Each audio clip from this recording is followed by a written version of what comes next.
Good evening, everybody. This is Casey Reginald Jr. It's your man J Dub in the building. This is Jay Swish, Joel Swisher in the house. Welcome to an NFL Draft Preview special of UnderDawg Sportz.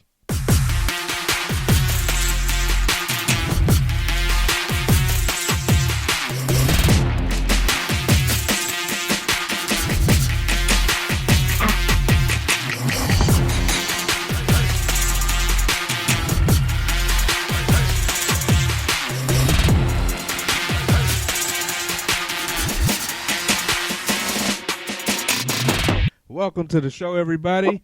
We got a lot to cover, including we're going to do our very own first mock draft. But the headline so far of this week is not the NFL draft, but the return of Rob Gronkowski. So, the last I knew, Rob Gronkowski was in the WWE with the 24/7 championship, whatever that may be. But now, the Patriots have traded Rob Gronkowski, who, like I said before, had never officially retired. He never turned in them papers, for a fourth-round pick. So Rob in the seventh for the Patriots for a fourth-round pick. The Bucs are loaded, y'all. You think about it. They got Mike Essex, Chris Godwin, both 1,000-yard receivers, O.J. Howard, who actually had not too bad of a season with 600 yards. Now you get Gronk, probably one of the greatest tight ends in this, at least the last decade. And you get Tom Brady still back there at quarterback. No disrespect to Jameis Winston, but wow, you messed up getting this load of proof. I'm sorry, this the way it looks on paper is a Super Bowl contender. Well, and first off, I'm gonna stop you when you say no disrespect to Jameis Winston. That's exactly what you did all last season. So cut out the politics. Swish, what you got on this one? Swish, You still there, baby? Can you hear me? yeah, there you Yeah, go. let's go. So, like Justin said, this team is absolutely loaded. And I saw a meme on Facebook. I'm sure you two have seen it too.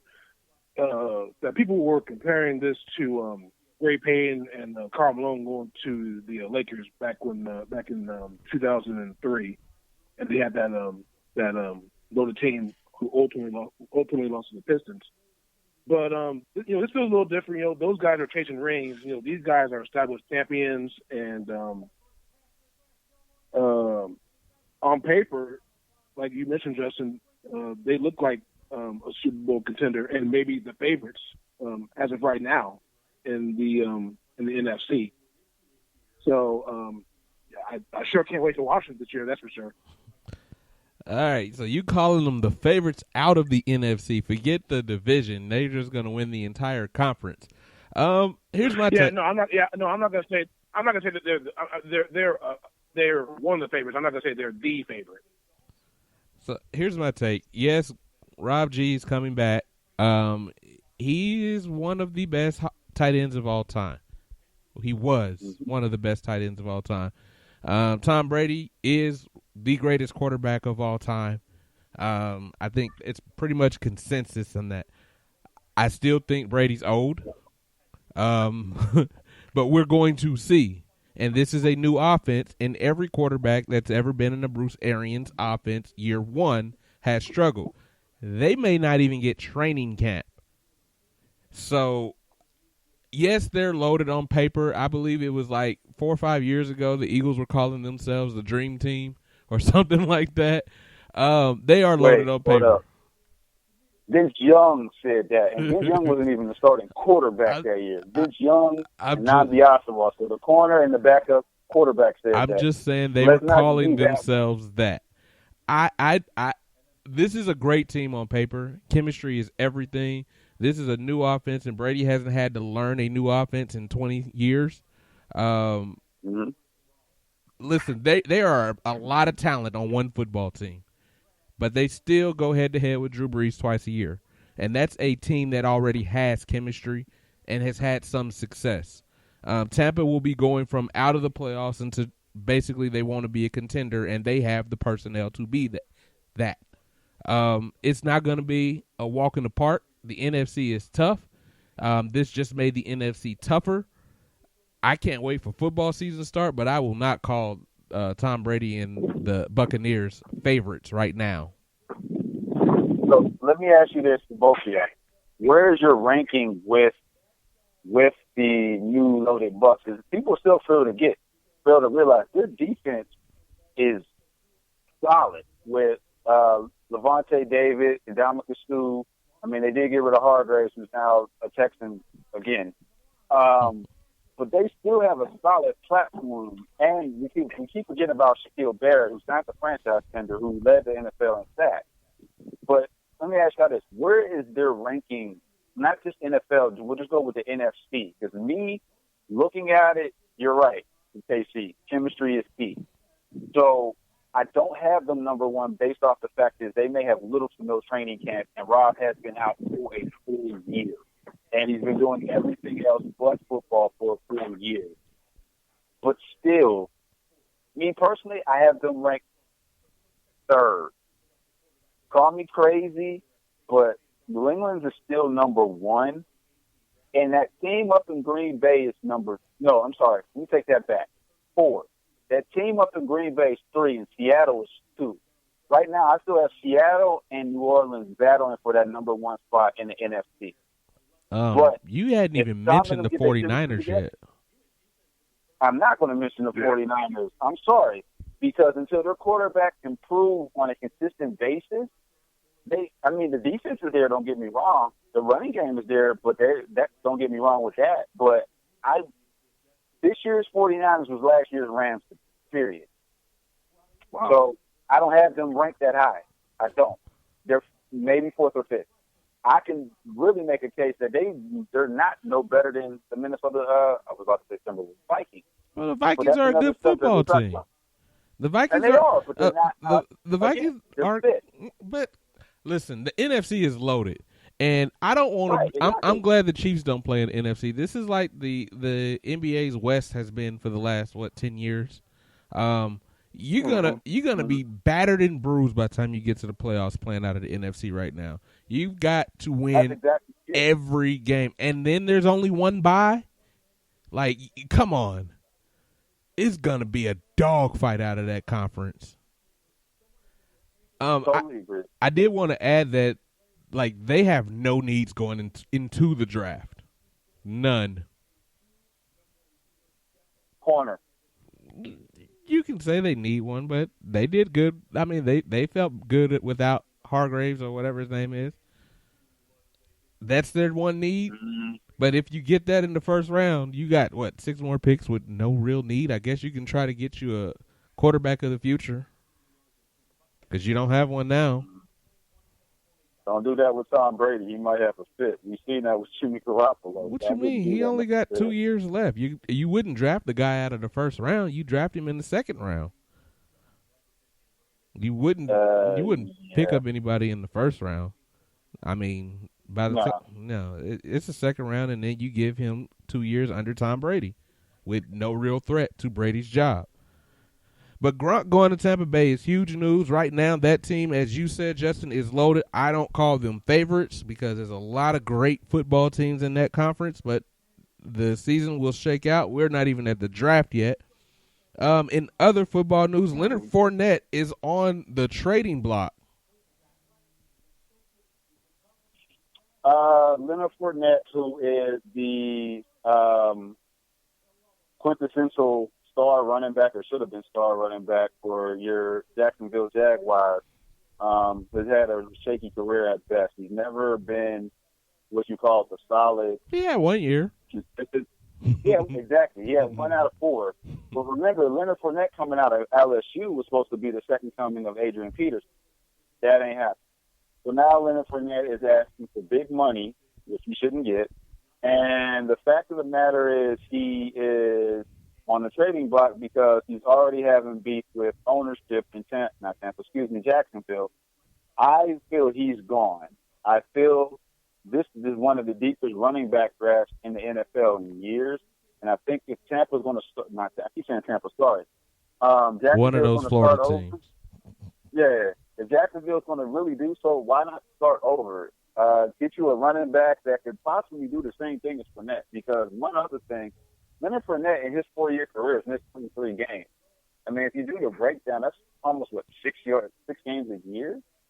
Mm-hmm. I mean, that's a lot of games to be missing for such a sports-centered career, and he's a running back.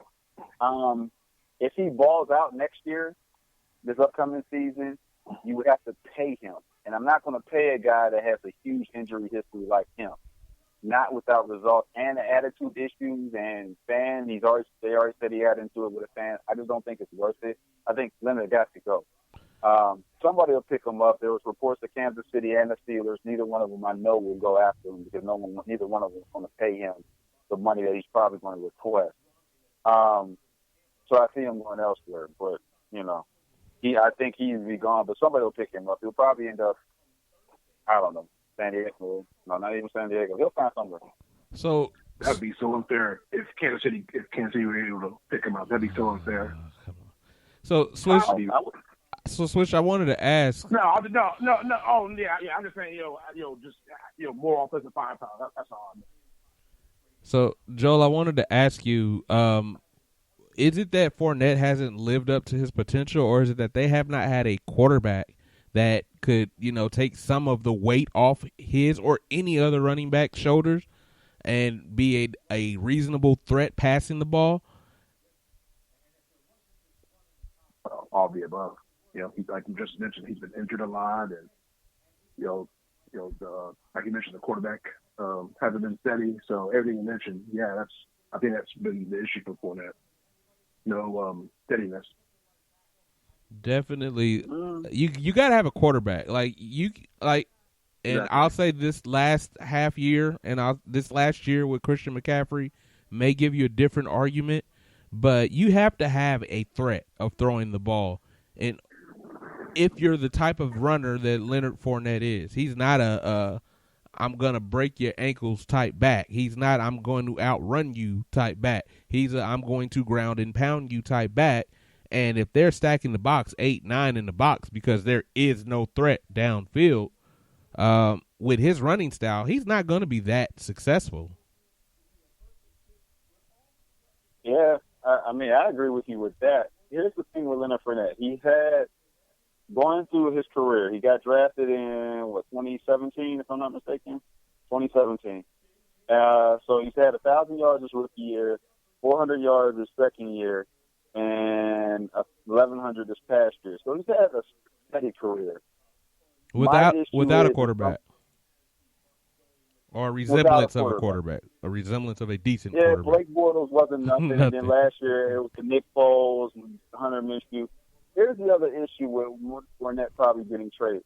The fact that he was lightweight recruiting Jameis and Cam to come to Jacksonville, while your quarterback is pretty much Gunnar Minshew no matter what. I just don't think but he's on that team. He knows Gardner Minshew is not it. Come on now. Wouldn't you recruit? Let's be realistic. I would recruit, meaning call them. Not put it out on social media and not definitely in the news. They didn't have a podcast, but that's the news. I think he's trying to get his way out of Jacksonville anyway. I think he knows it's not a fit. I can see him, honestly, Philly. I can see him. Oh, yeah, I can definitely see that. More importantly, I can see him in Washington because if you're going to keep Haskins and you're going to go defense with Young on the second pick, then I can see them getting basically, you got Adrian Peterson. Why not get Adrian Peterson, what should be Adrian Peterson? And maybe Adrian Peterson can be a coach to this guy that's supposed to be him since they're practically around the same size. No, actually, AP's a little bigger. Because AP is like 6'2". They got Leonard at 6 even. But I could see him in Washington. Again, he's not going to a contender. So, and if he wants to get paid, you got to figure a team that's willing to go ahead and empty their pockets no matter what. No one's emptying their pockets for him. So let's get that out of the equation right now. I wouldn't say that. A team that's desperate for a running back would.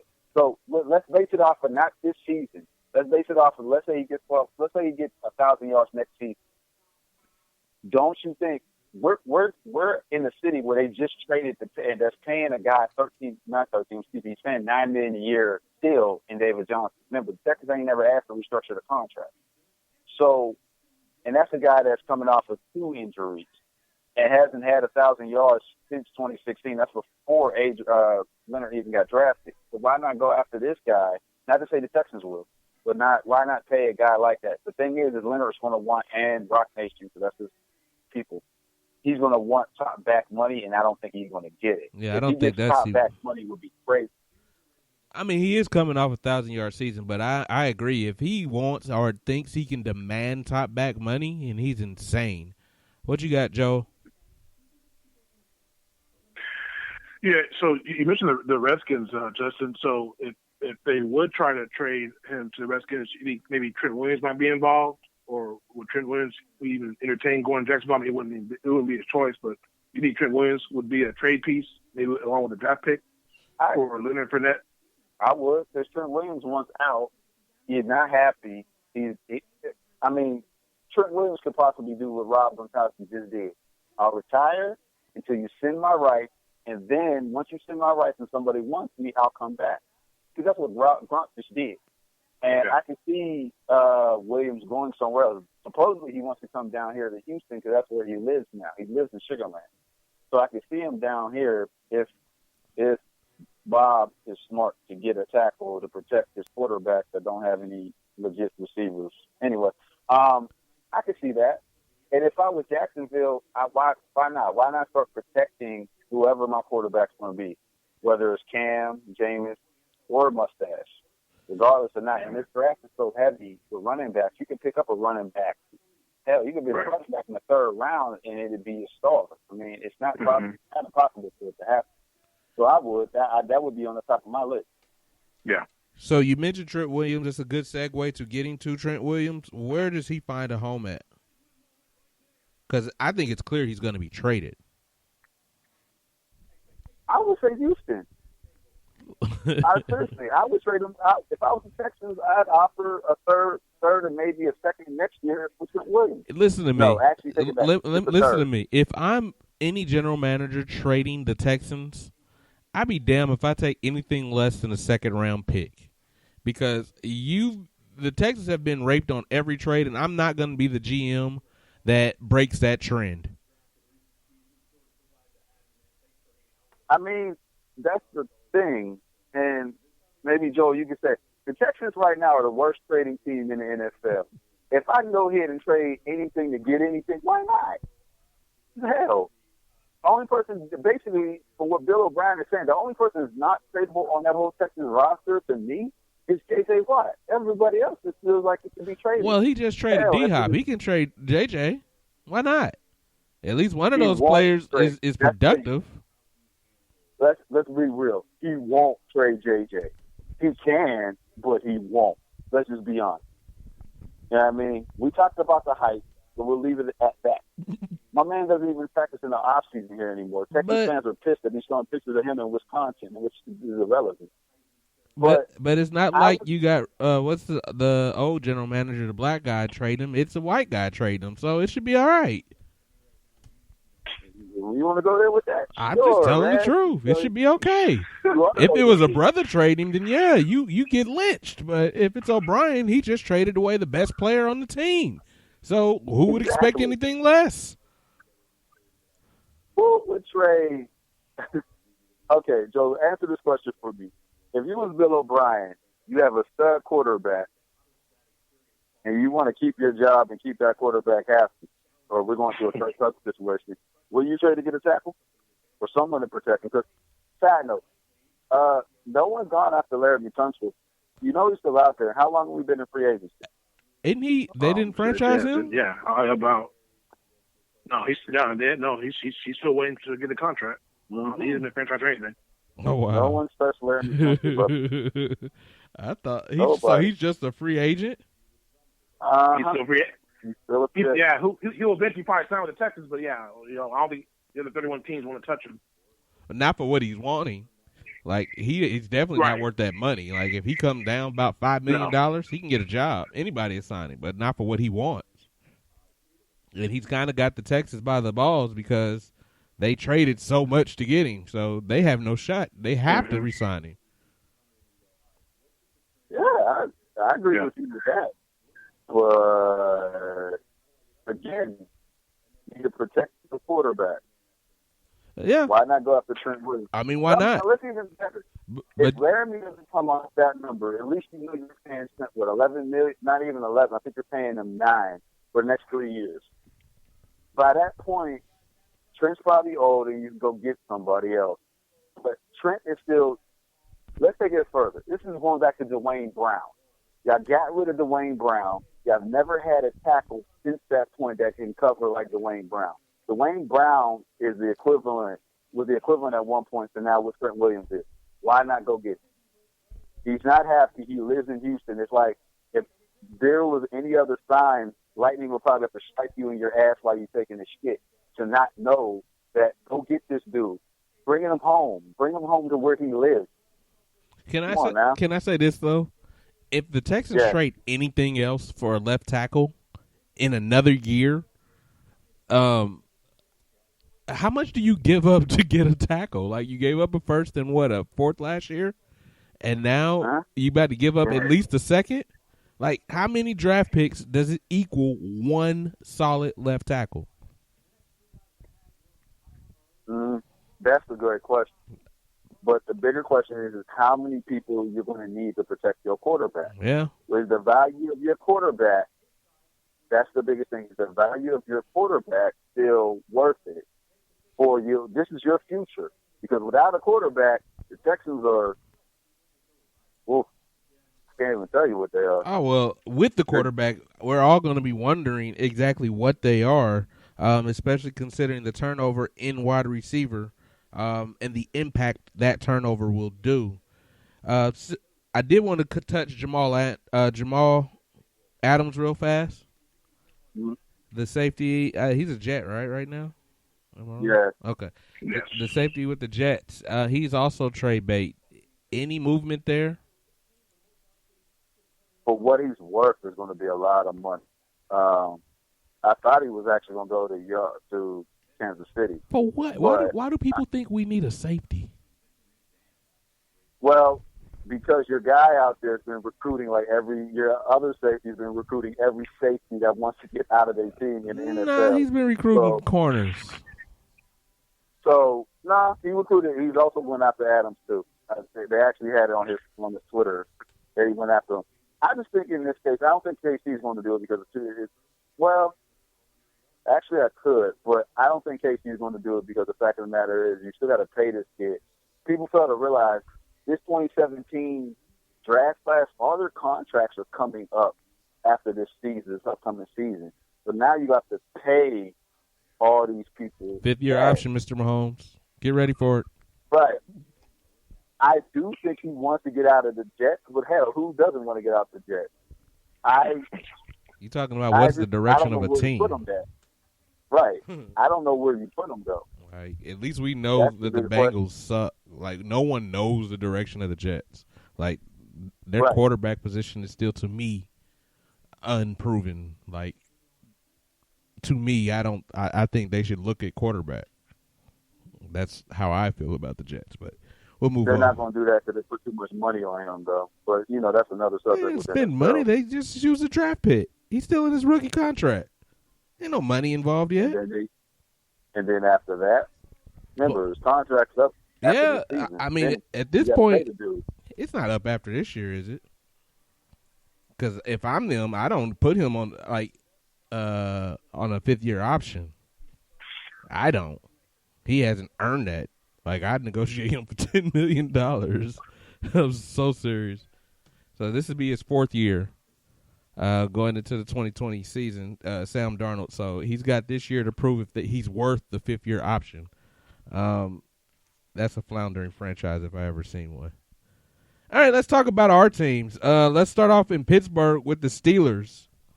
This is the team that was not in the playoffs last year. What is their biggest needs going into the 2020 season? Well, the two biggest needs we need, one is, and everybody's going to say quarterback. Yes, that's the obvious. That's the elephant in the room. But we do need a right guard. With Ramon Foster retiring, we're back. We do need a right guard to cover Ben's ass. And we're losing a Pro Bowl left tackle, to retirement that we need to replace. So that's one huge factor. Two, needs. If we're doing the addressing of needs, and I said tackle. Ramon Foster's a guard. Guard first. Running back is second. QB is third. Because regardless of the matter, and we've had this debate, me and KC have gone back to war about it, Ben is the starting quarterback. So right now, and we're stuck with him because of the contract. This was a dumbass contract.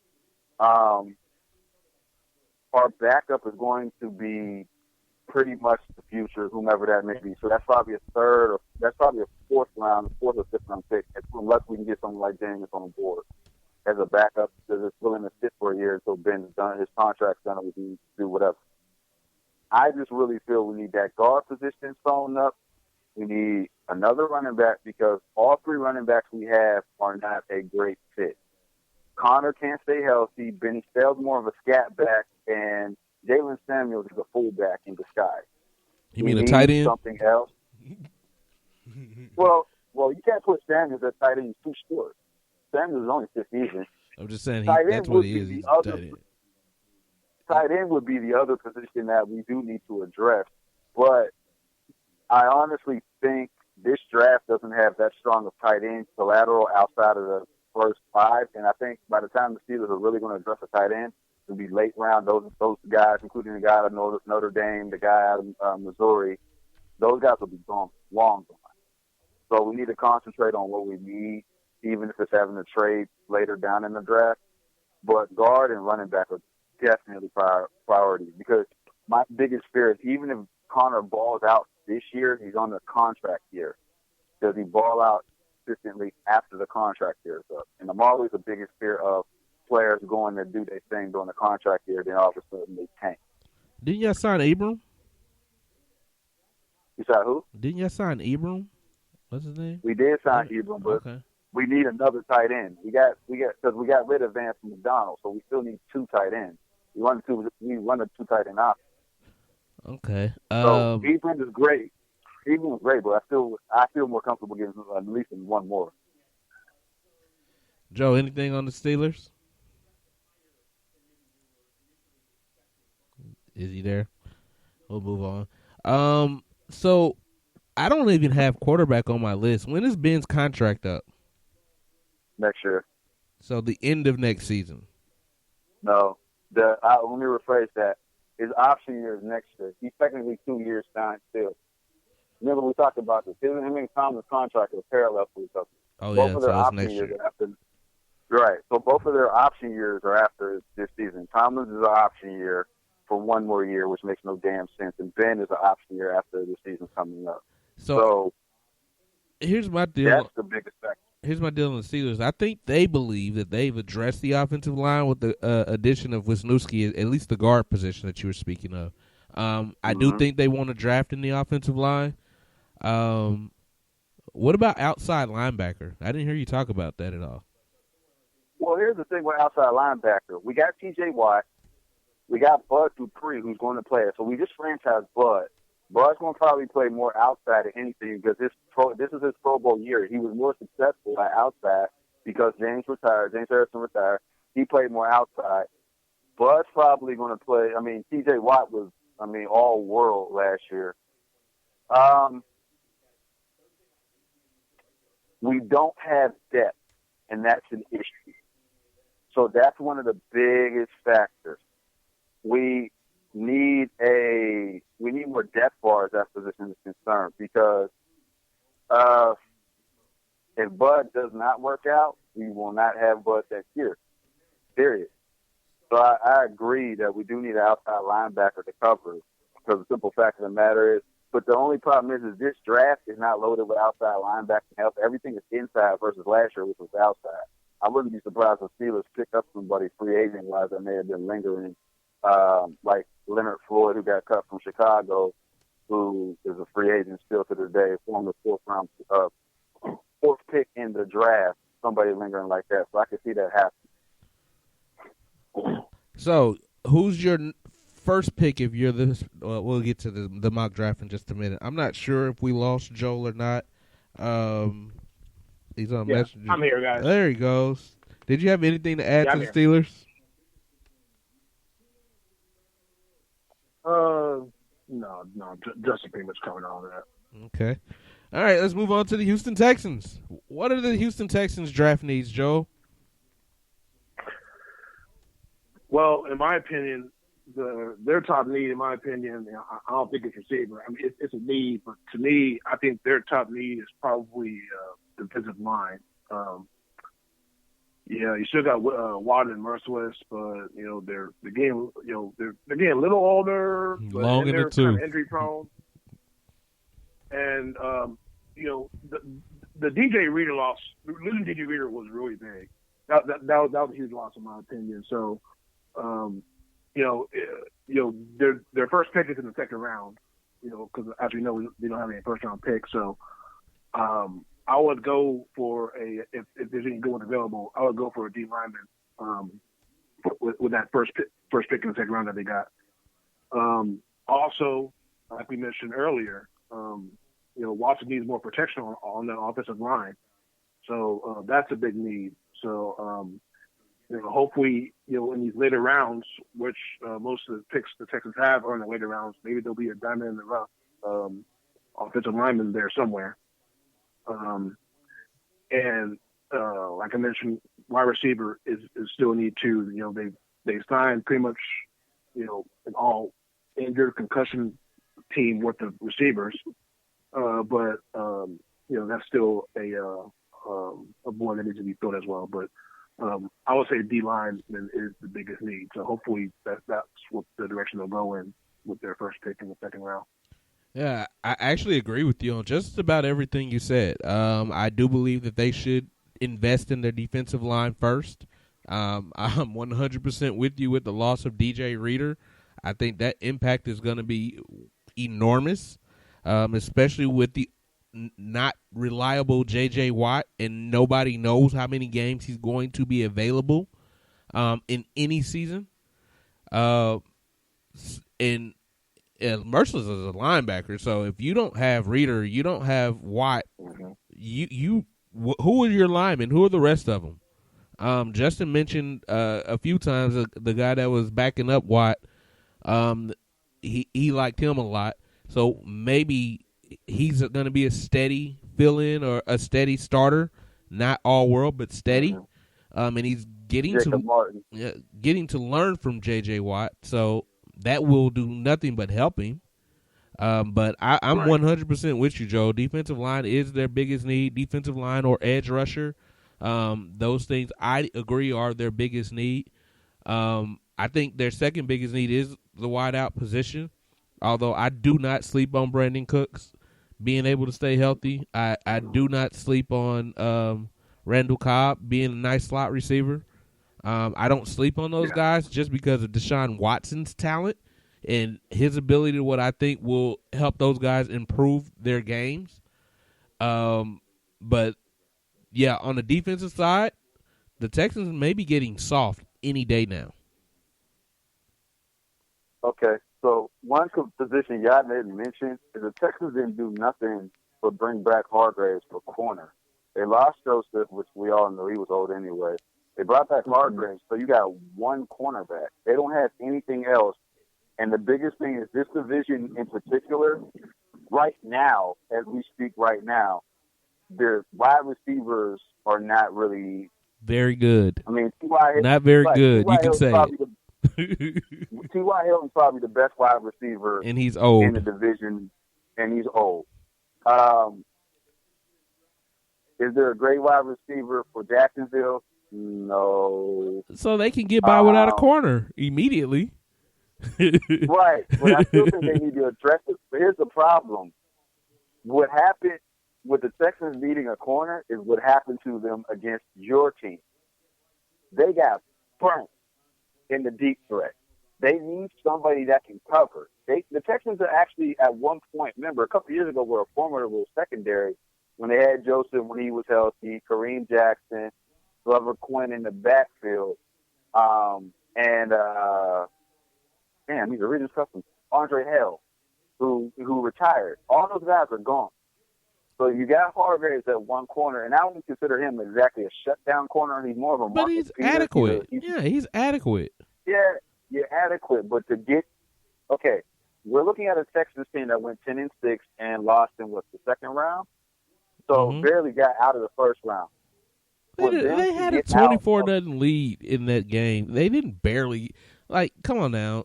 They I'm were talking about they barely beat Buffalo. That's what I'm trying to say. Buffalo's was a good defense. Not y'all. I'm not talking about y'all. I'm talking about Buffalo. They barely beat Buffalo. They had to come back to beat Buffalo and then played against y'all and got demolished. Got played against Kansas City and got demolished by mainly the air. For them to go to the next level, if they try to get to the next level and not just be the same 10-6 Texans that's going to win their division, which I don't think they will this year, they got to air it out. They got to have a secondary. And not to mention, Ryan Tannehill getting signed back with Tennessee, and they got two stud receivers with Corey Davis, who needs to finally play like he's been drafted, with being the 5th pick in the draft a couple years ago, and the kid Brown from Mississippi, who had 1,000 yards as a rookie, almost 1,000 yards as a rookie. This is the division.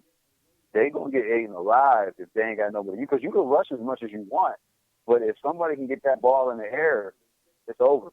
Well, and that's why I'm saying the Texans need to address that secondary really fast. Well, I don't think they're a Super Bowl team anyway. I do believe that they will win this division because, as you mentioned at the start of the segment, there are no wide receivers in the AFC South. There just aren't. They traded away the only wide receiver in that division, and he's in Arizona now. T.Y. Hilton, right? No, I'm talking about DeAndre Hopkins. T.Y., he's injury prone, and I don't believe he's just going to all of a sudden start getting healthy or healthier as he gets older. And they added Phillip Rivers in Indianapolis, and that's a lot of pick sixes. So I think you can scheme around corner if you can get pressure on the quarterback. And that's why I think the defensive line and edge rusher is their biggest need. If you can scheme around a cornerback not being able to be great, being adequate, being average, you can't scheme around pressure. If you don't get pressure, no matter how good your corners are, they can't cover forever. I mean, I agree with you, but here's the thing. They had 2 Pro Bowl offense. Talk about Tennessee. They had 2 guys that have gone in the Pro Bowl, Conklin and Lewan. So, yeah, you're going to get that pressure. You're going to run into them 2 boys, and they could block. Here's the thing. With Ryan Tannehill at quarterback, they had 2. We're sleeping the 2 receivers that had 1,000 yards. You had a rookie that had 1,000 yards. You had a second-year player that had 1,000 yards in the season. Yeah, pressure counts, but once that ball is released, if you ain't got no one that could at least knock the ball down, they're in trouble. And name me one person. You can't name me after Hargraves anybody else in that secondary for the Texans. I mean, you got Eric Riesler, brother. Safety, who's more like a linebacker, but okay. I'm just saying. You said name you someone else. You said name you someone else. Listen, you knew who I was. You knew who he was. I need to name, bro. All right. That's all with the Texans. I think their biggest need in the NFL draft is a head coach, but you don't draft coaches. Moving to Kansas City and the defending Super Bowl champions, their needs are kind of all over the table. If you ask me, I believe their biggest need is cornerback, but because you brought back Breeland, you can skate one more year without drafting a cornerback in the first round, and you could finally address middle linebacker. Middle linebacker is a position of need for the Kansas City Chiefs. I'm sorry, Anthony Hitchens is not it. We need a guy that can go sideline to sideline. We need a guy that can thump. We need a guy that can get better, and Hitchens is not going to get any better. Yes, I've been leaning towards corner, but because you brought back Breeland and that secondary will come back intact, You can put up enough points to get beyond not having a shutdown corner. But if you can get a linebacker that can thump, that can slow down a tight end, and then the rest of the draft, you just address whatever the hell you want. Like, I think second round, they should go offensive line, so we can let go of some of these overpriced, underperforming linemen we have. Dr. Dourday Tardif. I'm just saying, like, the Chiefs are a great team already. You're just building to keep going. Now, I think the biggest thing that may shock everyone is I still think Chris Jones can be traded. I really think he can be traded for a first-round pick. I still believe that if they can get the pick they want. I don't think he will, because they would have. I think they would have done it already. I don't. I think they've been trying to work out a deal, and now it's draft day, and they got to make a decision. That's what I think. Because they keep saying, and they have been saying, that they wanted Chris Jones to play in Kansas City, not just for this year, but for the next few years. But if you can get value, and you can not pay somebody $20 million a year to do what if you believe they can do what Chris Jones does, I don't see why you don't make that move, save yourself some money, buy yourself some time to keep this run going. So I'm not sleep on the Chris Jones trade here. I'm still not. Anybody that thinks that it's impossible that'll happen is, I think, crazy. Now I want Jones back. I want him in Kansas City, but I just know how this general manager is. If he's going to pick in the first round, he's going to move up. Otherwise, he's going to move out of the first round. Other needs the Chiefs may have, I got middle linebacker. I had corner, offensive line. That's about it. You still ain't going wide out? No. I think we can draft a wide out next year, or try to groom Hardman.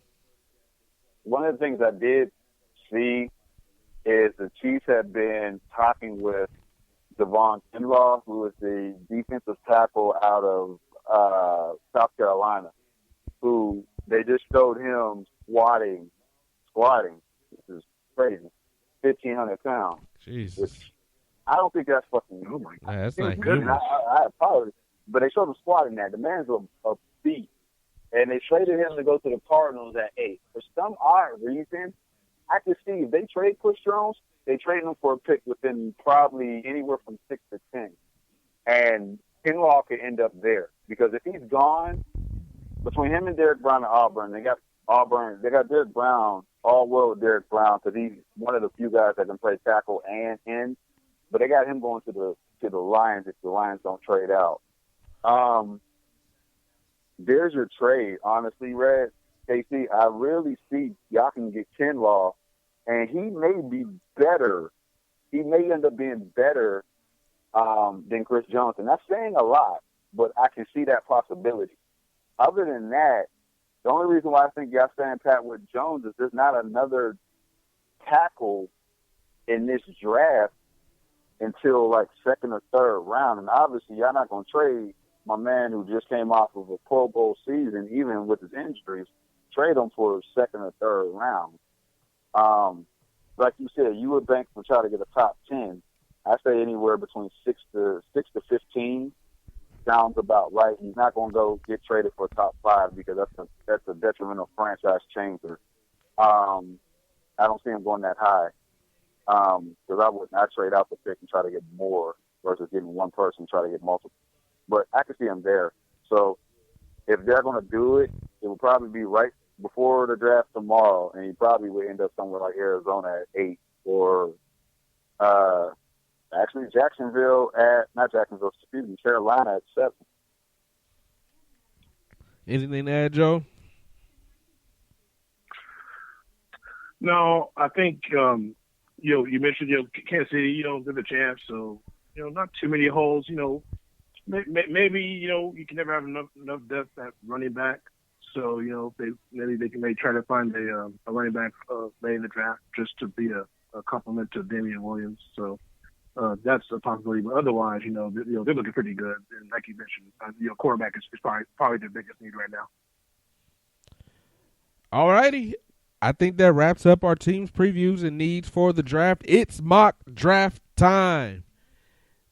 Cincinnati Bengals are on the clock. I think everyone knows who this pick is going to be. The Bengals. Joe, you want to take number one?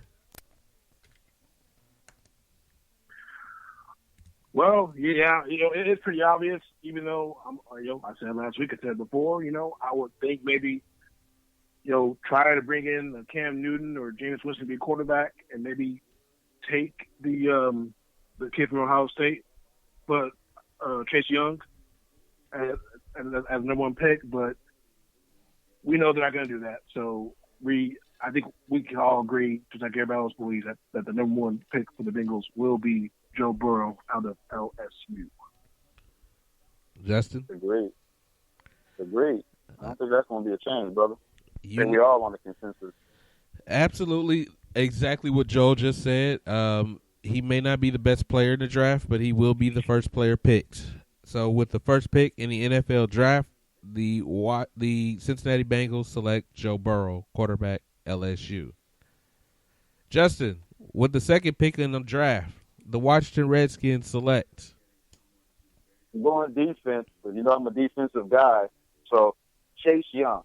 And Chase Young's tape, they compared him to, one scout actually compared him to a stronger motor Julius Peppers.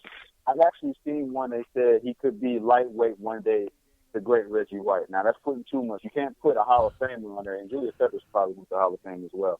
But to load up that defense with the two boys already from Alabama and Payne and Jonathan Allen. So you got Allen on one side, Payne in the middle, and now go ahead and get Chase Young in that weak division. Oh, man, they'll kill Dak all day. And who else you got in the other division?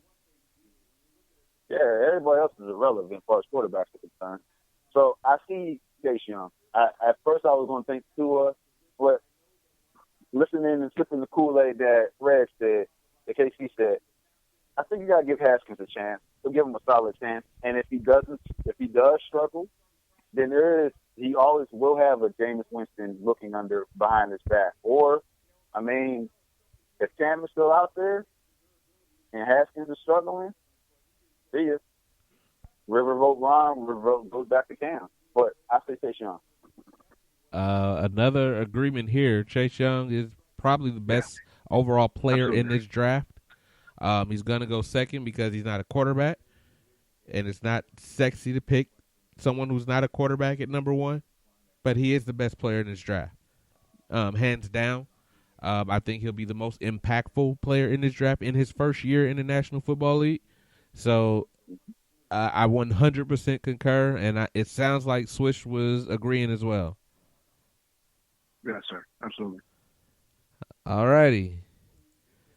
With the third pick in the NFL draft, I have the Detroit Lions taking cornerback Jeff Okudah out of Ohio State. I think there's not any question here. This kid is the best cornerback in college football. He's got a chance to be an all-pro cornerback in the National Football League, and this team just traded away their number one cornerback. I don't think there's anyone else you could pick it right here. Go ahead, Joe. Yeah, obviously they will be going on defense. I agree with you about Okudah being the best cornerback in this year's draft. So I would also take him at number 3. This is where we disagree, brothers. I'm going Derek Brown, defensive line from Auburn. Detroit has not had a solid pass rusher since Ndamukong Suh. One thing they do need is don't get me wrong, Detroit needs everything on defense, but they need somebody that can rush that line, and they need an attacker.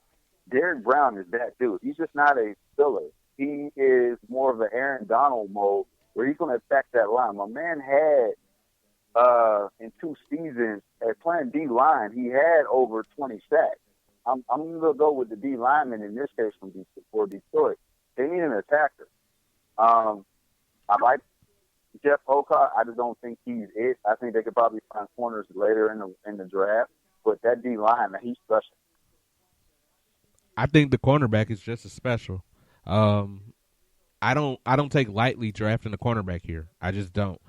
Because I think cornerback is normally around 10, 11, 12. This guy is this good that he should be the 3rd pick in the NFL draft. I don't think anyone else is close to him as far as player. And this team just traded away their best cornerback. I just believe, and I lean cornerback here with the Lions. I think they value Jeff Okudah more than they do the defensive tackle. All righty, we're moving. We're moving to 4 with the New York Football Giants. With the New York Giants.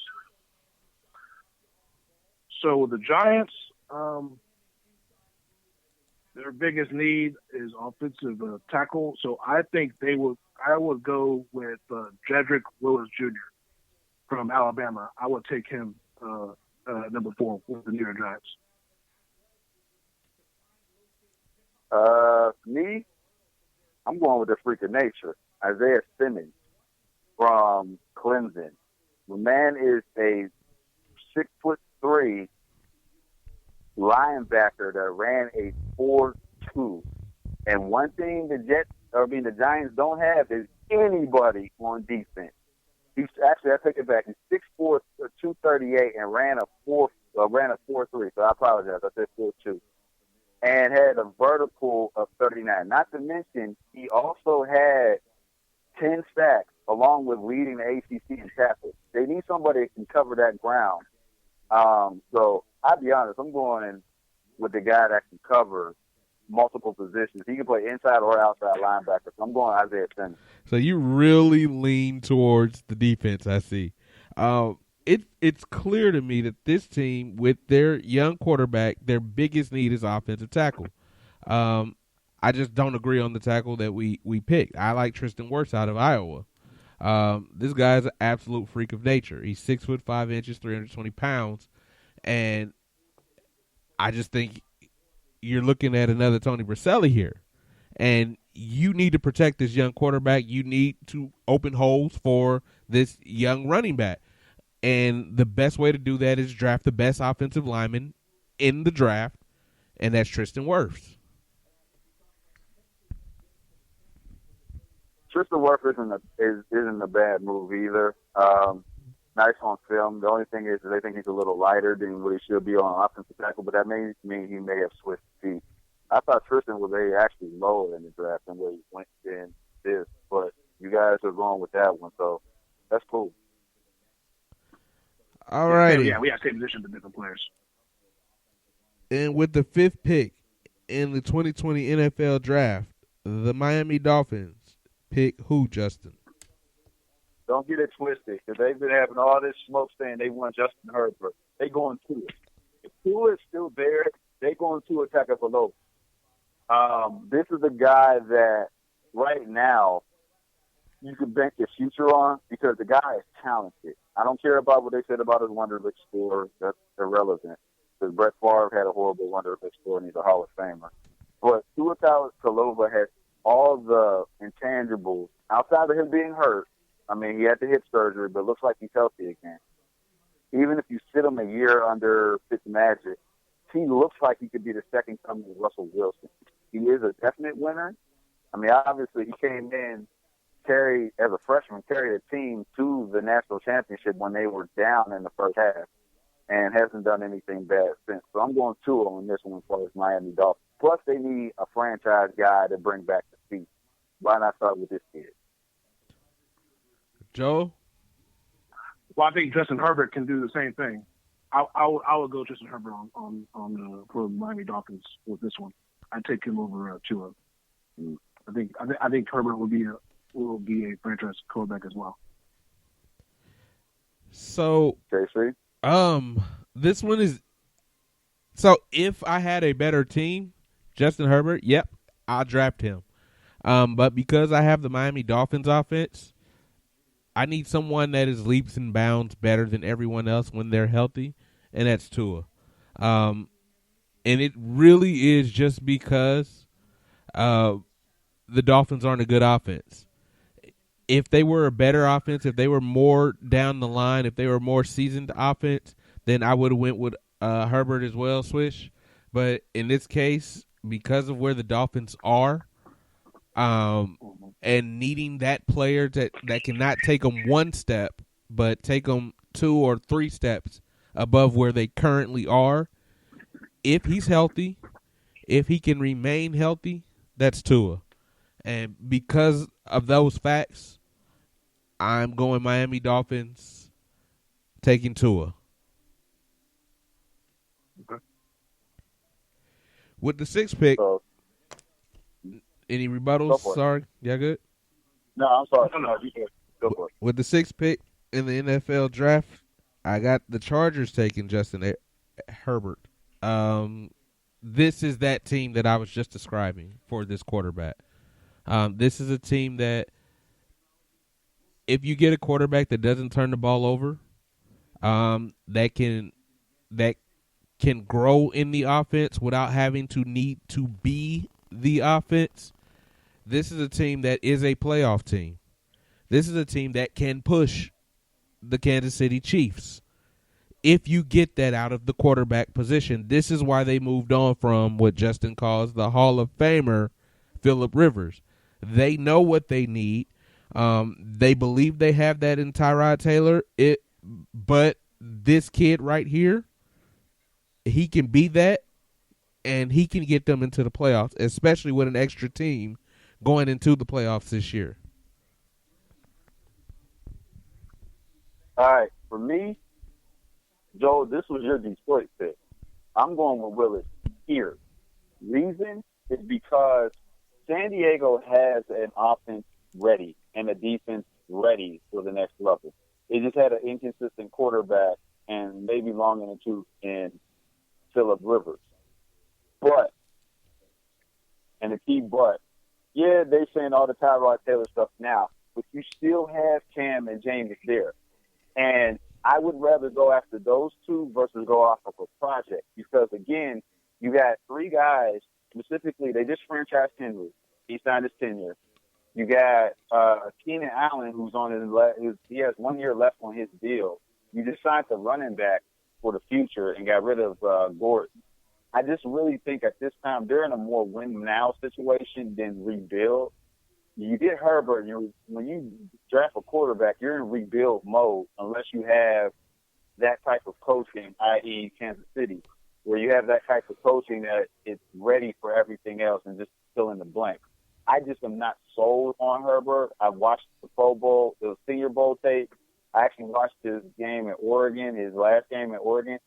He's stiff. He got a little bit more movement than I had thought of. I was calling him Brock Osweiler just because he's tall as hell.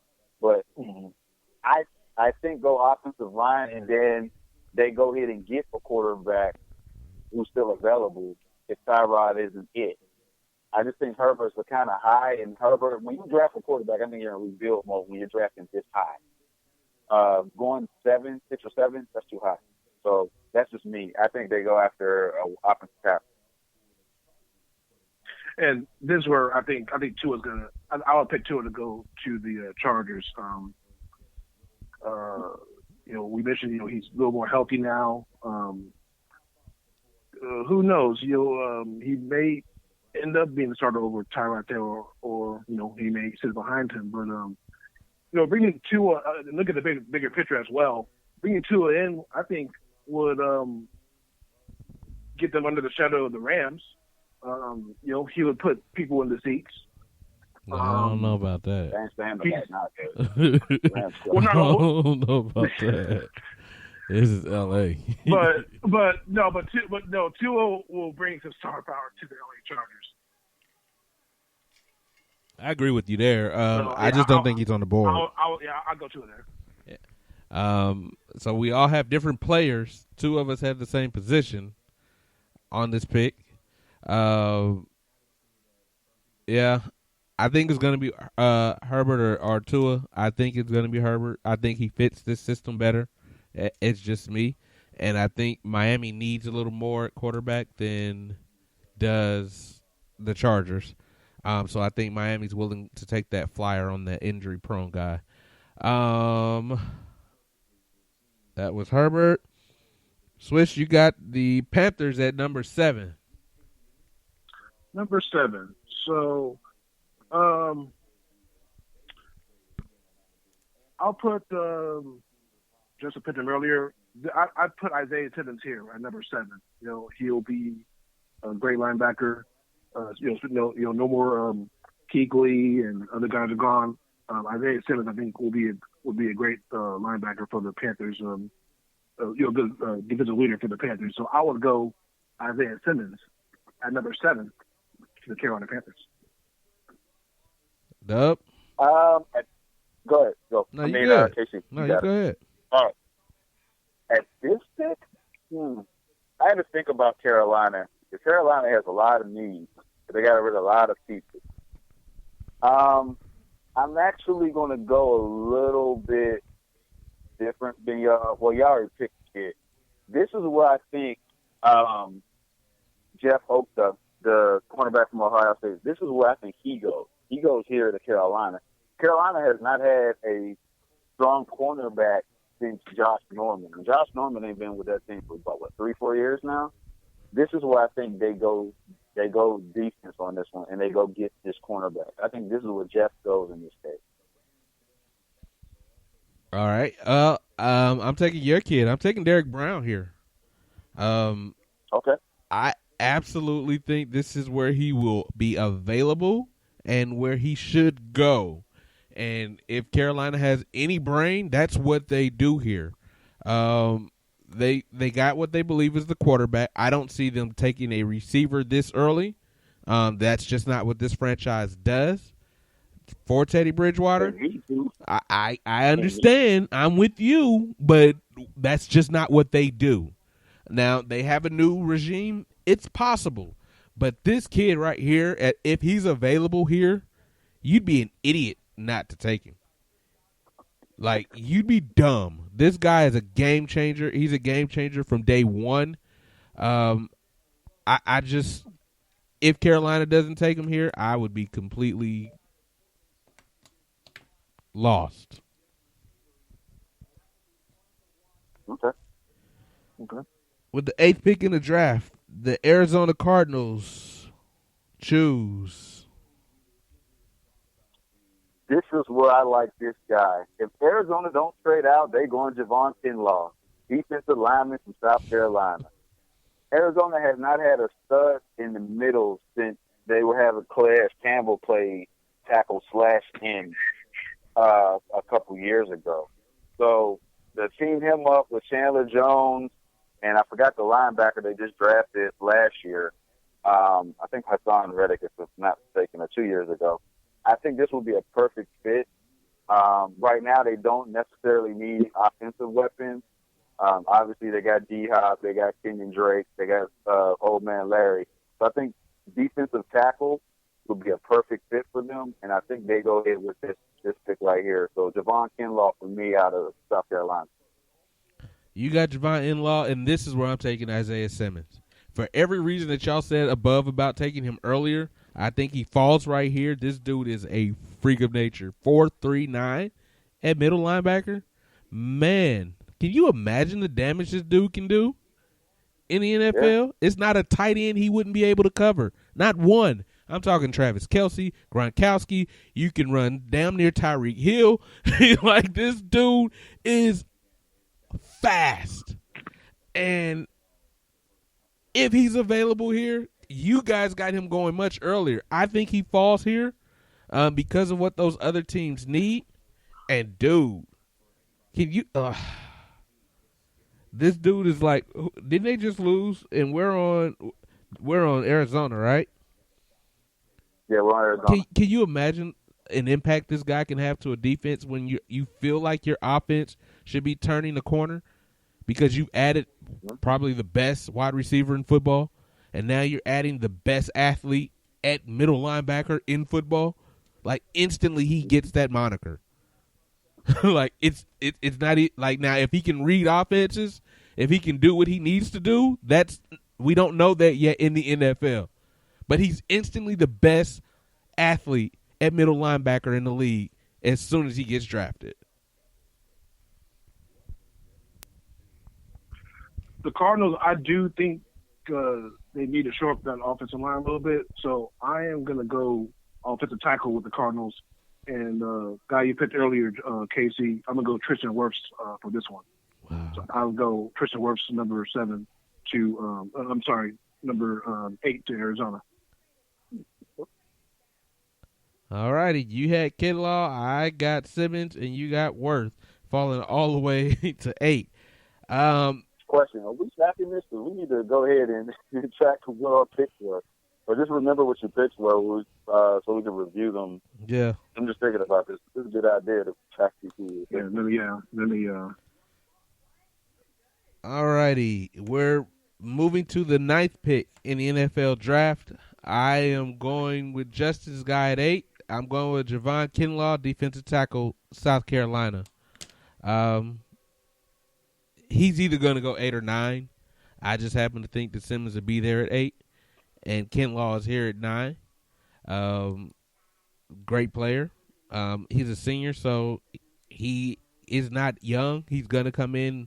He should be mechanically sound and ready to go, ready to make an impact, and that's what you want out of a top 10 football player. Impact. I just think he goes right here. At this pick, see, I had to think about this for a second, but then I came back to reality. What's the one thing Jacksonville hasn't had in years?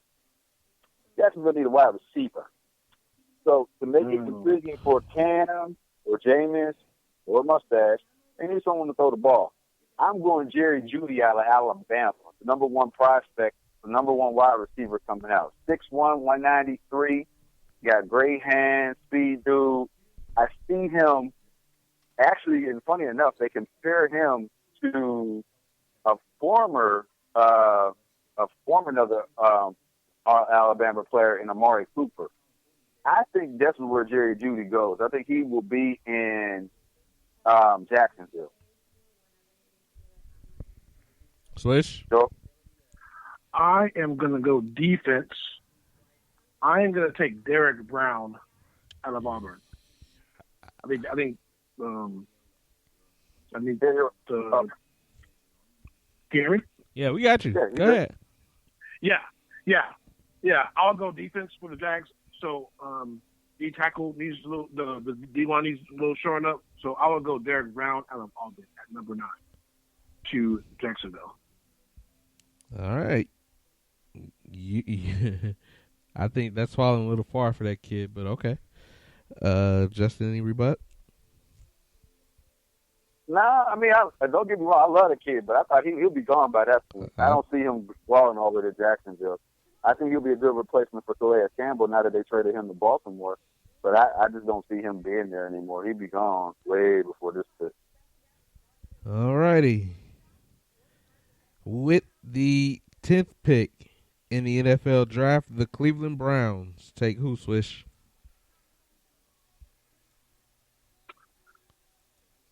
Oh, man. Let's go. That's tough. I'm trying to think if they need to maybe pick up another receiver. Or, they have plenty of receivers.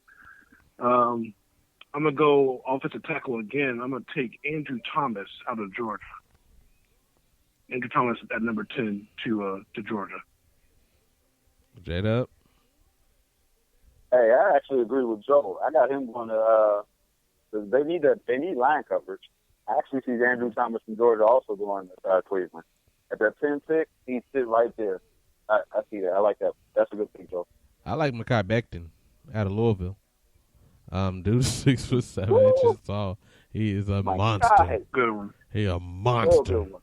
I like Mekhi Becton out of Louisville. I do agree with tackle. I think it's obvious that you need to protect Baker Mayfield, and see if you're going to ride the future out with Baker. So I absolutely agree that they have to solidify their offensive line. I think Mekhi Becton sends a message to the rest of the world that we not here to play. This dude is an absolute monster, like a monster. So that's where I think the Cleveland Browns should go at offensive tackle at the number 10 pick. I guess I'm on the clock now with the New York Football Jets. This is a team with every need you could have, including quarterback. Like every possible need a team could have, the New York Jets seem to have it. I just think the consensus is they go tackle also. They're going to go with the junior out of Alabama, Jedrick Wills, as their offensive tackle. Obviously, the kid is a proven winner. He's an Alabama kid. I think it can't help but get more winners onto the New York Jets. Maybe they can learn from the kid. Who knows? I don't know. I don't care what they really pick because this team, they need everything from a head coach to a quarterback to a new kicker. So,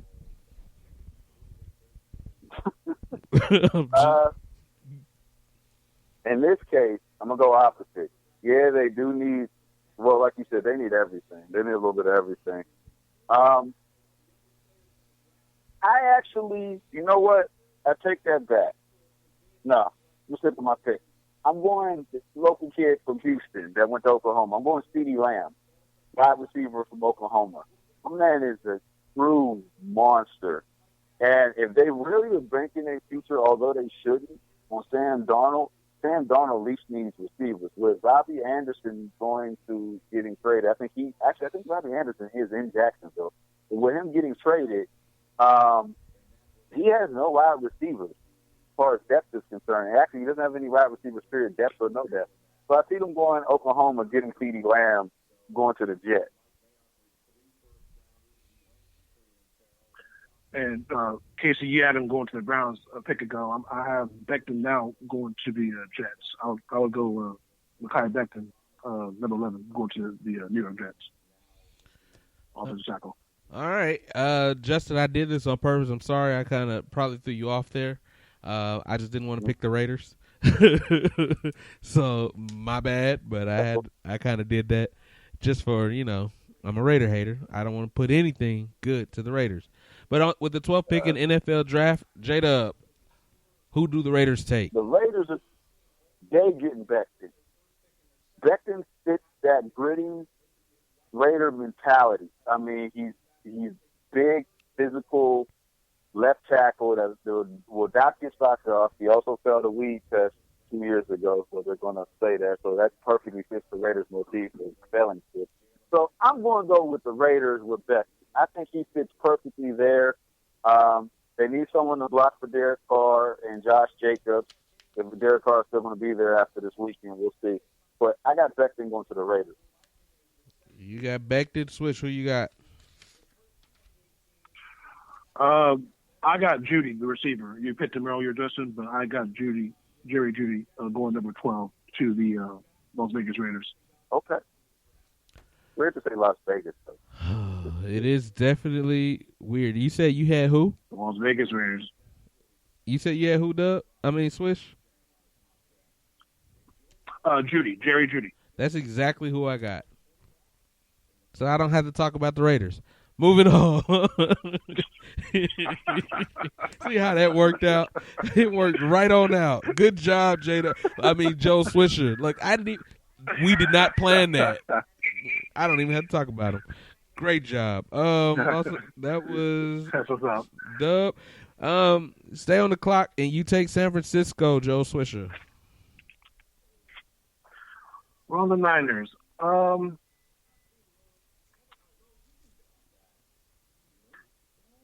I will go. No, I'm not going to go defense.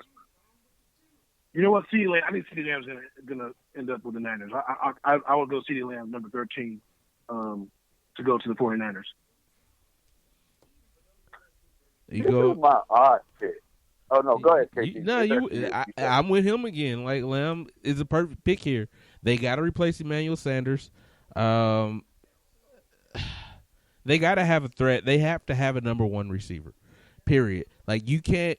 Everyone can keep saying their quarterback is this and their quarterback is that.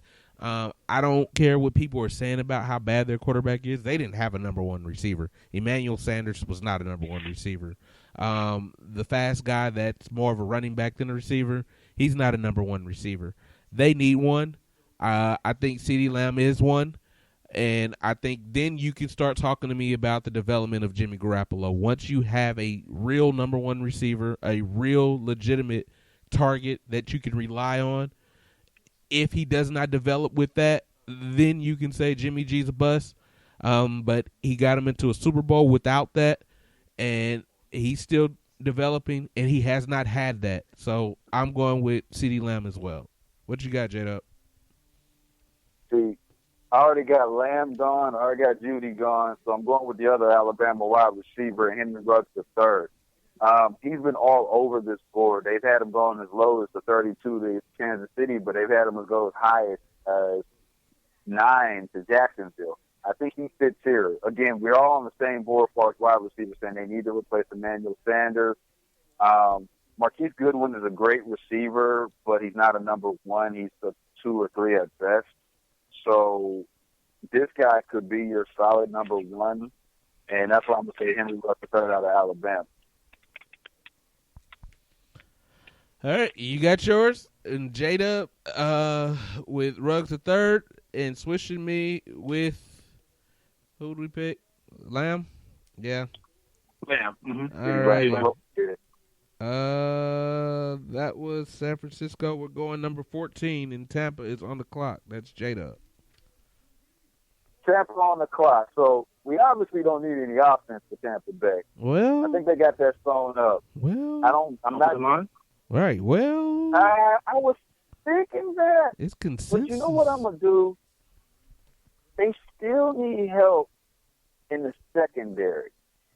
They good, but again, this is the air out division where as long as you got Drew Brees and New Orleans still slinging that ball around, they're still gonna go ahead and have issues. So I'm gonna go with the 6'1" cornerback from LSU. I'm gonna go Christian Fulton in this pick because they still, like it or not, although they have the offense, the only other thing on offense they need is either partly line or running back.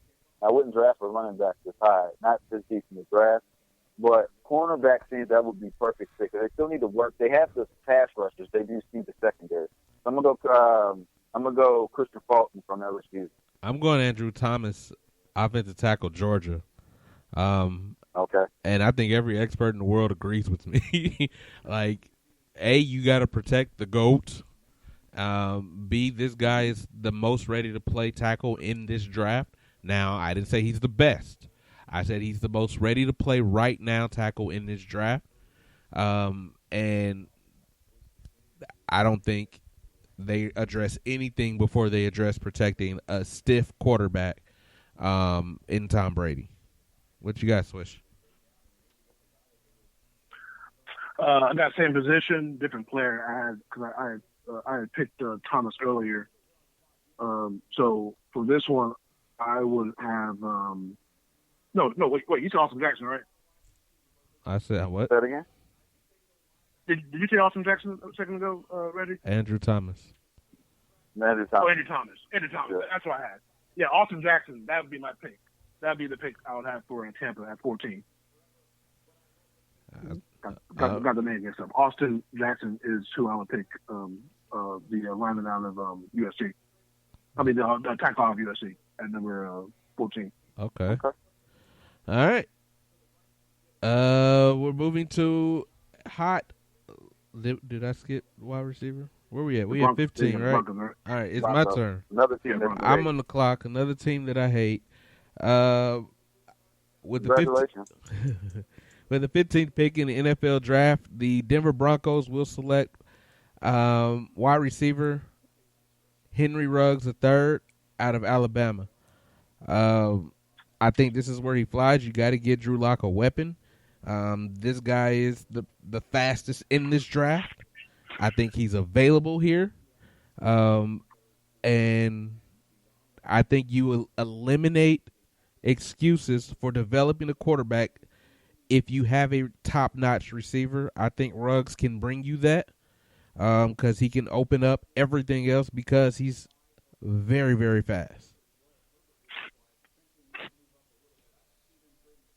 I'd already had him gone as far as Henry Ruggs is concerned.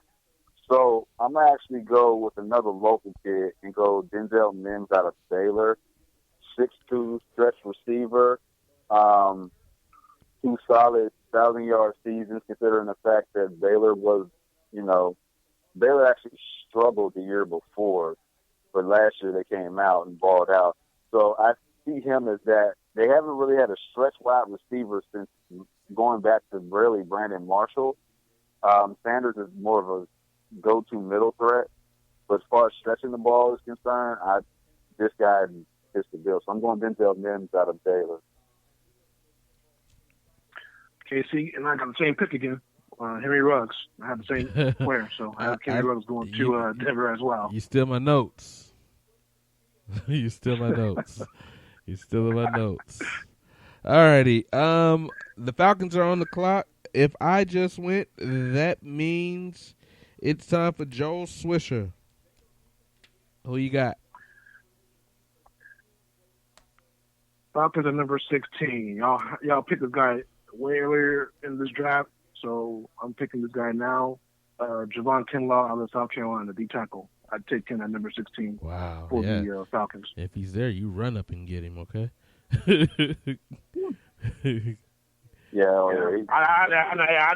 know. Y'all picked him way higher than that. I got him down here with Atlanta. I'm going C.J. Henderson, cornerback from Florida. Real reason is because of the fact that they lost Desmond Trufant. He's now in Detroit. They don't have another cornerback that's anywhere decent, and you're in the air out confidence. But definitely with Touchdown Tom and Drew Brees, you got to throw the ball a lot. So you got to be able to cover somewhat to cover the wide receivers that are catching this ball. As a 6'2" cornerback, he's 6'even cornerback. I just think he'd probably be a good fit. I also would have said linebacker to replace Vic Beasley, but I'm going to stick with it and go C.J. Henderson for Florida. All right. I agree. C.J. Henderson, Florida. We're starting to overlap a little bit, but that's who I got here. For almost exactly the same reason, they need to solidify that secondary since they lost their longtime starter. They feel like their offense is okay. I honestly think they should probably be looking at wide receiver here because Julio is getting a little injury prone, long in the tooth. He's a big guy, but I think what they're going to do is go cornerback. I think C.J. Henderson is that pick. And he ain't got to move that far. Alrighty, with the 17th pick in the 2020 NFL Draft, the Dallas Cowboys pick. Who, J-Dub? The Cowboys was the one I was having some issues with because I could not figure out who the hell they should pick. But in this case with the Cowboys, I'm going to go Kenneth Murray, Oklahoma linebacker, because Sean Lee is getting old, and he came back for another year, but they need another linebacker to pair up with White Wolf or Long Wolf or whatever that wolf is, and then Jalen Smith. So Kenneth Murray is a great inside cover guy, so I'm going to go with Kenneth Murray from Oklahoma. I mean, I watched a couple of his highlights. He got a phenomenal leaping ability and cover speed, so I'm going to go with Kenneth Murray. Swish? I have C.J. Henderson going to the Cowboys. I had him in the last pick. I have him going to the Cowboys. I know they need some help in their secondary, so I know should they go cornerback, should they go safety. I think T.J. Henderson would be a good fit for the Cowboys. And I have Kalavin Chasen, edge rusher. I think they need to get pressure for their defense, and that's the guy I think will get it. I guess I'm on the clock again with the Miami Dolphins at the 18th pick in the NFL draft. The Miami Dolphins will take safety Xavier McKinney, Alabama. They have a defensive head coach. This guy is one of the better defensive backs in this draft. He's got great ball instincts. He can change games in that secondary, and I think the Dolphins build their defense around Xavier McKinney.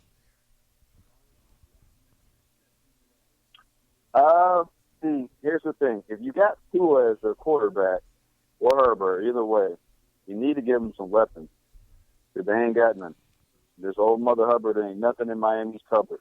So I'm going with the kid that dominated the national championship game just a couple months ago and go Justin Jefferson for LSU. My man had 200 yards receiving in the championship game. You give him a weapon like Tua, you give him a quarterback like Tua that they can basically grow together, I think this will be a set fit. So I got him going to Miami. Swish? Once again, I think quarterback protection is very important. So whether it's Herbert, whether it's Tua, whoever is back there, offensive line, I think is an important position that the Dolphins need. So I am going with out of U of H, Josh Jones, another 18. The local guy, man, you a homer. All righty. That was the Dolphins' number 18 pick. Moving to the 19th pick in the NFL draft, the Las Vegas Raiders pick who? Jay Swish. What's on me? I got Patrick Queen, linebacker, the linebacker out of LSU. Jet up. For help with their help. I actually got the same. I got Patrick Queen as well. Wow, we got our first unanimous he's a one. 3-4 guy. Oh, really? We got our first unanimous consent. And it's a Raiders pick. Oh, my God. That's because I didn't have to do KC must be rolling in right now like, what the hell is going on there? They have the dash and Huber slogans is going on. Wow, that's the first one we agree on in this draft. It took us 19 picks to agree. With the 20th, yeah, that was late. Yeah, so late. With the 20th pick in the NFL draft, the Jacksonville Jaguars select who, J-Dub?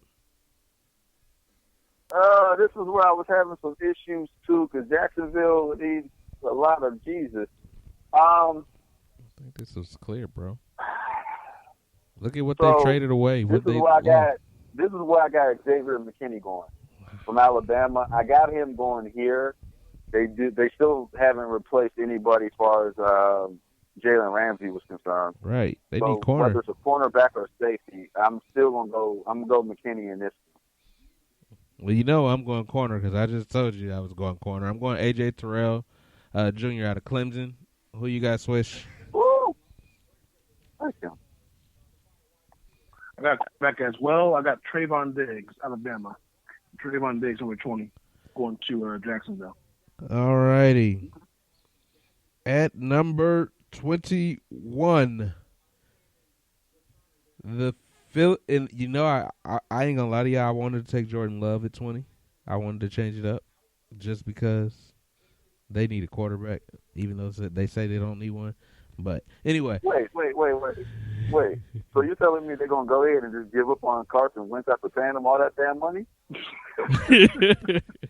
No. I'm talking about Jacksonville, bro. I'm talking about Jacksonville. I'm going there. I'm moving to Philadelphia. Oh, I know the Eagles already. I'm going to Philadelphia. I'm taking with the 21st pick in the draft. Kenneth Murray, the linebacker out of Oklahoma, will be the Eagles' 21st pick in this draft. Okay, for me, this is where Joel had picked him earlier. This is where Austin Jackson goes. offensive tackle out of USC, because again, Carson Wentz has been getting destroyed, so they need someone to block for him. So I think this is what Jackson does. I think Wentz probably needs another weapon on offense. So I am going to go Justin Jefferson out of LSU, going to the Eagles at number 21. Well, go ahead, stay on the clock. You got the Minnesota Vikings at 22.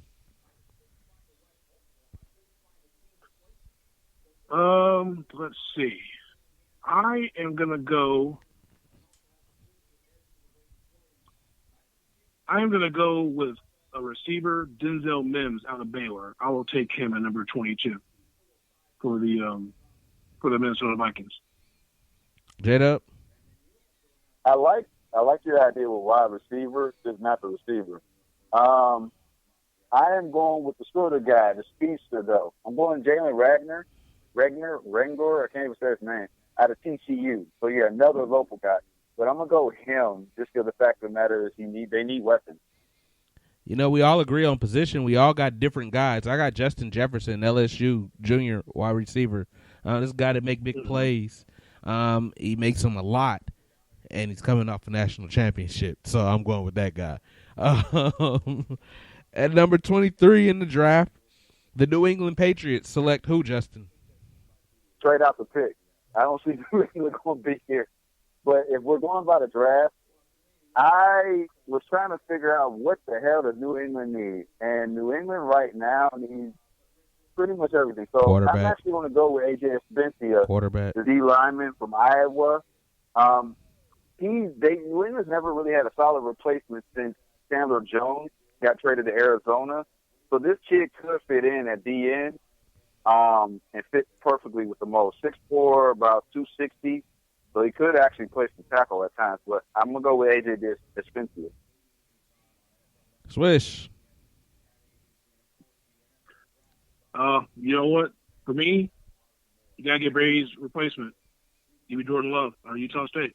I'm telling you, you stole my notes. I'm going exactly the same place. You give Belichick this kid right here. If you think he did what he did with Tom Brady, what he can do with this kid, Jordan Love, I don't even want to see it. It will be a phenomenal next 10 years watching the Patriots and Chiefs battle. This guy is a really good young quarterback. If he gets in a disciplined system like that of New England, man. Man. Yeah, I got a lot of confidence in the guy that had 16 and 17 last year. I'm sorry. But if he's with Belichick again, but he did have 17 interceptions at Utah State last year. Utah State is exactly what we call a powerhouse. I'm going Jordan Love. I'm just saying. Yeah, true. We're Saints with the 24th pick in NFL draft. I have the Saints taking AJ Epinesa, edge rusher. I think this is a team that needs to wreak havoc on quarterbacks. We saw that in the playoffs. They didn't get enough pressure. This kid will help them get that pressure and probably take them to a championship game. I can't say to a Super Bowl, but to a championship game. Swish, who you got? For the Saints, I got the guy you picked earlier, Jalen. I think Justin picked him earlier, Jalen Reagor. Take a little pressure off of Michael Thomas. So I got Jalen Reagor going to the Saints at number 24. J-Dub? So I'm going different from both of y'all. I got Cam Dantzler, Mississippi State cornerback. Last year the Saints were getting killed through the air.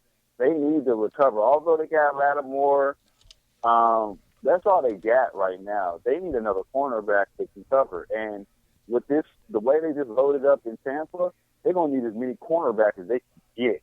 They may need to call the ghost of Deion Sanders' ass too, but they need corners. So I'm going to go with Mississippi State Camden Dantzler. Wow. All righty. That was Swish. We're on the Saints now? Who we got next? Who started that one off? We're going to the Vikings, right? Vikings. Vikings are next, and that's Joe Swisher. It's on me. We had y'all had him early in the draft, but I think I'm gonna go here. I'm gonna go with Xavier McKinney. Here going to the Vikings at number 25. J-Dub. See, this is where I think the local kid comes. This is where I think Josh Jones goes to. I think he goes to Minnesota. Minnesota needs to recoup on that line.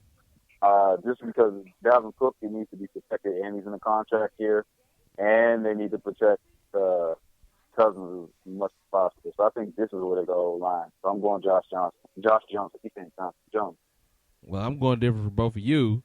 I'm going Jalen Johnson, cornerback, Utah. They just cut Xavier Rhodes, and they need to replace that cornerback position. Jalen Johnson can do that.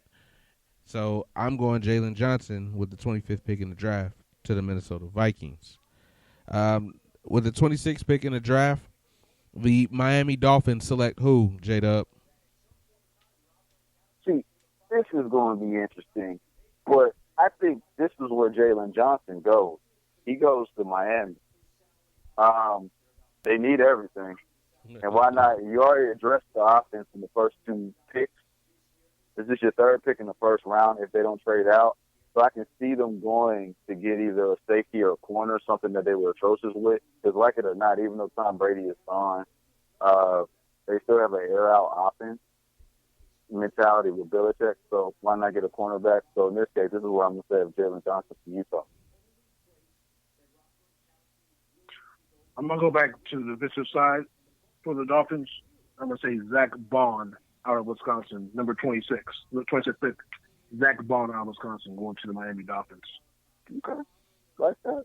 All righty, with the 27th pick in the NFL draft, I've got the Seattle Seahawks saying to hell with Jadeveon Clowney and taking Yetur Gross-Matos, edge rusher, out of Penn State. They're going to need to replace and get pressure because I think it's clear Clowney's gone. Maybe this kid is not the athletic type like Clowney, but he's going to stay on the field more and therefore give you more consistent numbers. So I'm taking Matos here. All right. So I'm going to go the same way as you, but I've watched this kid a little bit more because he went to Penn State. Obviously, I have a lot of friends that went there. This kid is I won't say he's Clowney 2.0, but he's solid, and he has the long arms, the swat ability. Plus, he can play both tackle and end. So I'm agreeing with you. I'm going to go this guy for Seattle because he can play a multitude of positions. So even if Clowney comes back, you probably need a kid in the middle. Swish. I'm going to go offensive line with the Seahawks. I'm going to go with Ezra Cleveland out of Boise State. Okay. Ezra Cleveland, offensive tackle, going to the Seahawks at 27. With the 28th pick in the NFL draft, the Baltimore Ravens select who, Swish?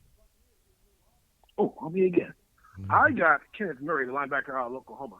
I think they're going to go defense with their first-round pick. I got Kenneth Murray, number 28, going to the Baltimore Ravens. J-Dub? Oh. This is where I was having a struggle with because I honestly think they go wide receiver. And I already used Johnson. I really think that they'll go ahead and get the kid from Arizona State, Brandon Yaikwit, or I can't even say his name, Yaikwit. But I really think they go wide receiver to match with, so he's not a one-trick pony like KC said numerous times, to go with Brown on the other side. So now you got a two-headed offense and tight ends and a wide receiver. So I'm going to go with Brandon Yaikwit. I keep messing his name up, from Arizona. Arizona State, sorry. With the 28th pick in the NFL draft, the Baltimore Ravens select linebacker Zach Bond, senior, out of Wisconsin. Edge rusher, athlete, versatile. That's all I got to say. Let's do with the 29th pick in the NFL draft. The Tennessee Titans are taking who, J-Dub? Ooh, Tennessee Titans. I think they go Ross Blaylock, defensive tackle for TCU. They just traded Jawan Casey away to Denver, so they need a replacement. So I'm thinking that Tennessee's going to bring in another defensive tackle. So I'm going to go with the kid from TCU. I'm going to take Austin Jackson, Jr. out of USC here. He's got upside. The Titans just lost their tackle with Jack Conklin leaving. I'm going Austin Jackson, Jr. out of USC. Swish. I'm going to go back to the line again for Tennessee. I'm going to say Isaiah Wilson out of Georgia. I think he'll be the 29th pick for the Tennessee Titans. All right, Swish, stay on the clock. I want you to pick the 30th pick in the NFL draft. The Green Bay Packers select. Ooh. I am going to go receiver here. I'm going to go – I can't pronounce this kid's name. This kid out of Arizona State. Yep, Brandon Yard. Yeah. That guy. That guy. I agree with you. That's why I know it.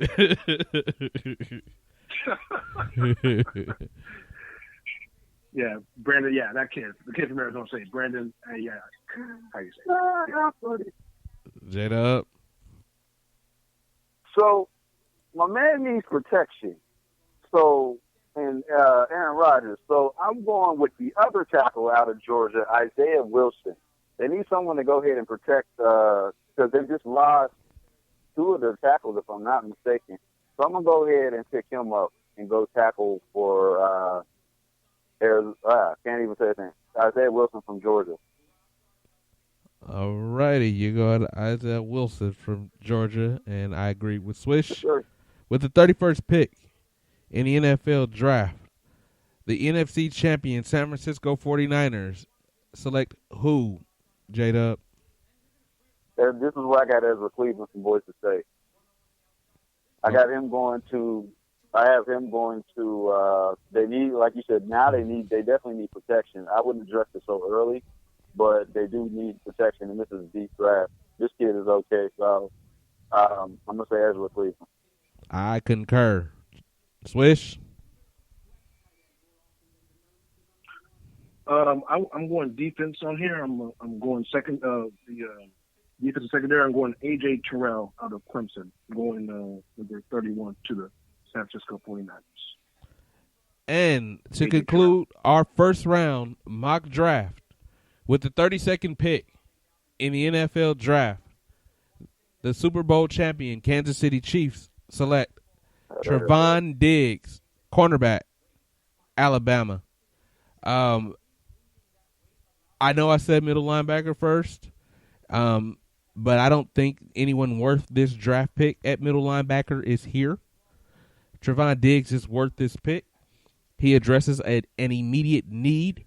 I think he may even push Rashad Breeland for the starting position.